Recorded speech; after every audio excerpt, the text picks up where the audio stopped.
美军在东地中海寻找了俄潜艇数十小时，对方却早已在3000公里开外现身直布罗陀。美军反潜能力究竟有多差？敬请关注。近期，俄海军黑海舰队出动了9艘舰艇，在叙利亚海岸外进行大规模的军演。美国和北约国家出动了大量的侦察机来进行情报搜集。而塞浦路斯岛上的军事基地是北约最靠近叙利亚的前沿阵地，距离叙利亚的俄军基地仅300多公里。自演习开始，美军一直在塞浦路斯南部海岸附近跟踪一艘俄军大型潜艇。根据无线电的强度，美军大致划定了一个范围，认为潜艇就在其中，便派出了大量的搜潜力量来排查这艘潜艇，包括海鹰直升机和 P8海神反潜机都参与了行动，花费了几十个小时，却一无所获。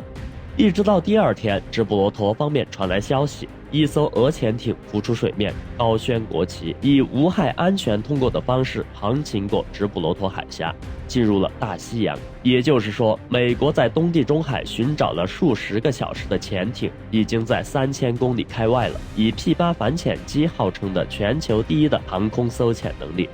都没能找到俄军的潜艇，要么是美军的战术情报有误，要么就是俄军潜艇的隐蔽性确实十分出色，且俄海军官兵艺高人胆大。可以确定的是，这是一艘俄罗斯的核潜艇，而非基洛级常规潜艇。如果这是黑海舰队的基洛级潜艇，它需要经土耳其达达尼昂海峡返回塞瓦斯托波尔基地，但这艘核潜艇远航经直布罗陀进入大西洋，显然是要返回北方舰队的母港北德文斯克。即便是对一艘拥有无限续航能力的核潜艇而言，这也是一趟非常遥远的旅程。在苏联时期，核武库的增加和核潜艇的问世，使得北方舰队实力大大增强，成为苏联5大舰队之中规模和实力最大的海军舰队。因为波罗的海和黑海出海口狭窄，且都被北约把控，北方舰队成为苏联西部唯一不受出海限制的舰队。目前，